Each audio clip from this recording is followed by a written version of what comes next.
right, well, Pete, we are here at the Equip Expo. That's formerly known as the GIE. Correct. That's what I knew it by. Yep. It's been a few years since I've been here. And by the way, I did say Pete. This is Pete Denny with GCI Turf Services. Yes, sir. And if you don't follow him on Instagram or on YouTube, you need to be.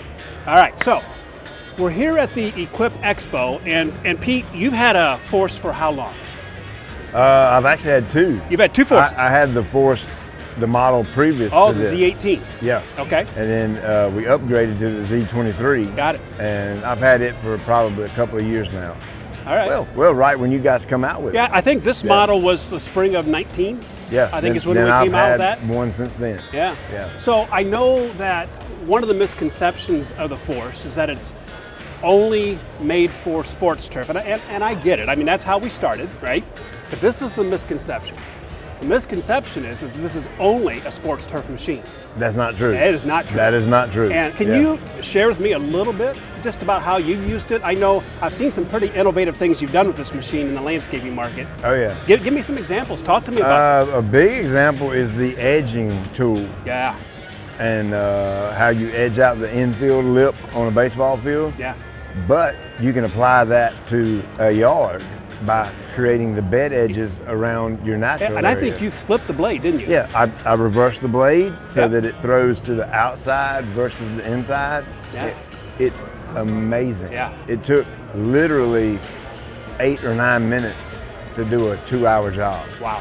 It was that much time saving. Wow, that's incredible. Yeah, and then bare dirt renovation where you're trying to prep the ground for seed soil contact, loose ground is absolutely important. Yep. And this does a phenomenal job at doing that. Especially, you have to think about those tight, compact areas. You know, the footprint of the machine is not all that big. Yeah. So you can pretty much go anywhere with it. But what do you say to the contractor who says, but I have all these laborers who can do all that handwork? How do you see this being a benefit over the manual labor? Yeah, when you see me on my videos doing it, there's nobody in the background doing shovel work. It's me and this machine. Yeah. So what you're telling me is that you didn't need to hire labor to do that. No, absolutely not. Yeah, I mean, you're a one-man show, and you can finish a seedbed prep job without anybody else out there doing all the around the trees, around the irrigation system, around the edges. You don't need that. You don't need it because this machine The will do it. machine's so nimble and so precise would be a good word to use. I can get in all the cracks and corners and replace a shovel or rake. Yeah, and the reason it's precise is because it's a zero turn. Yep. So literally you can get into a tight area and just turn on a dime, drop the rippers, the scar fires, the blade back down, and literally on a footprint of a couple square foot, you can spin the machine and go back the opposite direction. Absolutely. So you can't do that with a skidster, and you can't do that with a tractor. No, you can't. So really, this is a labor eliminating piece of equipment. And our company, we have 15 employees. Yeah. So I could easily have people out there working, but it's pointless because I get to do everything with the ABI Force. Right. You know, our patented spring action, the underbelly aspect of the machine is what allows a 23 horsepower not to lose its traction, right? How have you found the power of this machine in hard? I mean, you're from the South. You don't deal in the sandy clay or sandy dirt. Red clay. How does this machine handle a hard packed, loosening application with our patented spring action? If the ground conditions are severe, meaning it hadn't rained in a month, red clay, it's really, really hard. Yeah. It really doesn't matter what you use, it's going to take a little bit more time to break the ground. Right. But it still breaks the ground. I know. And after time working it a little bit, sooner or later you've got 6 to 8 inches of loose ground that's absolutely ideal. Yeah. You've totally completely changed the structure of the soil just by riding over it with an ABI. Yeah. Of course, as conditions are more favorable for grading, it's so much easier. And the machine, it doesn't struggle. I mean, it just rips right through it. It's so hard to get people to understand this. Yeah. I mean, they look at this and they go, well, I'm going to go right over the top of the machine when I hit a hard pan. Yeah. You're not, because You're this not. whole mechanism is, right?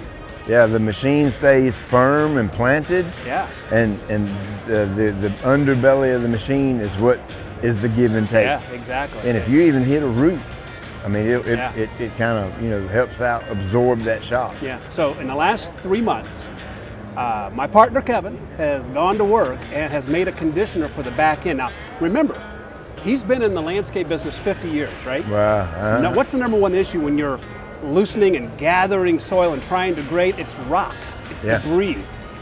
And we've always said if we could just figure out how to create a clean spoil pile, right? Remove that stuff without removing the dirt. Right?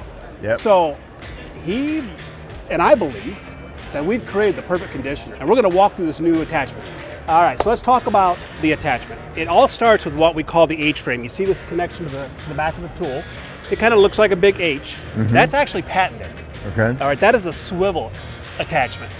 So when you take a zero-turn machine and a swiveling hookup, you can turn without pushing material to the side. Exactly. Right? If that were rigid and you did a zero-turn machine, you'd create a big pile. Exactly. Every single time. So we knew we couldn't do that. Yep. So we had to have a hookup system that would float with the attachment needs to follow the machine. Yes. Even in turns. Even in turns, right? Yep. And this does. So that's number one. So that's what we start with. Then if you were to take a look here with me, we have, and I know you have a TR3 rake. I right? do. Yep. Right. So you remember what we call the floating blade on the TR3. Yep. Well, we have kind of a floating cutting blade. It's a V-cut blade that is very aggressive with the soil, but allows soil to flow through in those gaps, right, in between those V's. Yep. So this is a floating, and you see how it's independent? I got two of them, and they actually float side to side by about an inch. Ooh, so that's nice. So you've got this floating, you're floating out to your lawn, your installation, right? You're floating it out, both this way and that way, and you are cutting, and rocks and debris are floating on top. Now, if you want to be more aggressive, let's say you've got big rocks that are kind of half buried under the ground, all you do is you take these pins and you lock it down. Lock it down so it digs so a little bit. So it digs a little bit. But really, as a finishing tool, as a conditioner, you want to let that baby float. Exactly. Okay? And you'll be shocked. You'll be shocked by how much vegetation and rocks and how little soil gets brought that's with what it. you want. When I'm cleaning up my spoils, I don't want dirt. Who wants half the dirt in the spoil pile? Exactly. Right? That belongs in the yard. All right. So, and we actually even went as far as to put some guards up here so the big rocks don't fall over. All right. So it does a beautiful job. That is so cool. Of ripping, floating, and pulling debris off the vegetation. All with these arms that can be locked down or float. And then we finished it up with this, what we call a rolling basket. Now, the rolling basket looks pretty simple, but it is really designed very, very well with very industrial bearings, so there's not wear and tear on the bearings. But one of the main things, Pete, is that we have bent and curved each one of these rods. And the purpose of that is that the basket stays on the ground. You'll see rolling baskets that have straight rods and hops.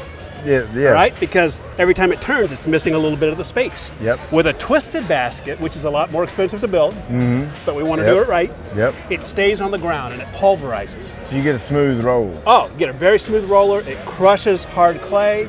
It helps stabilize the leveling because it's got, keeps the tool from dipping, right? And does a really nice job when you use the cedar off the front. It does a really nice job of pressing in. Bluegrass, rye. We have been really thrilled with this, what we call the rolling basket. So this combination allows the contractor up front. In fact, by the way, Pete, this V-cut blade, we can now put that on under the belly. So you can get your loosening, your grading, and then your finishing, right? Right? So obviously, we recommend that when you're going into what I would call not necessarily a rough grade usually uses like a bulldozer, but a rough finish grade, and it's not already really smooth, that you just unhook this. A couple pins, it's off. And you just use the underbelly and you rip and you grade and you remove a lot of the vegetation, and then you hook this up. And obviously you can see we've got rooms for rakes and shovels and buckets, and literally one man can go out to a 10,000 square foot job, and I'm telling you, in an hour, have it absolutely perfect seedbed prep. Oh, I know that part. So, you talk about labor. A labor costs what? $35,000 a year, $40,000 a year, somewhere in that range. That's the price of this machine. In 1 year. In 1 year, you paid for labor. In 1 year. Oh yeah. This comes to work every day. The labor doesn't. Exactly. Right? And at the end of the day, you're going to make considerably more money in the long run off of this equipment than you would, say, off of a human hand. Yeah, yeah. As I said earlier, you're a man who will tell the truth. So we're going to give you one of these, and we want some feedback. Okay. All right? We want to know if it's as good as we think it is, which we do, and I think you'll find it. But, you know, honesty is absolutely the most important thing. I have absolutely no issues telling you exactly what I think. I know you don't. Whether it's good or bad. And we love that about you. Good. So we're going to get you one here in the next month. I know it's late fall, but I think in North Carolina there's probably still seating jobs to be done. Oh, yeah. Oh, yeah. We should have this for sale probably by spring. Cool. I mean, the Force is for sale now, but obviously this new back end. So, Pete, thanks for stopping by. Appreciate it. Appreciate all you do. Yes, sir. I do. I love following you. I watch your channel all the time. Cool. So Thank you. I really enjoy it. Thank you. I'm glad we're part of it. Thanks, Pete. Appreciate it. Yes, sir. Thank you. Thank you.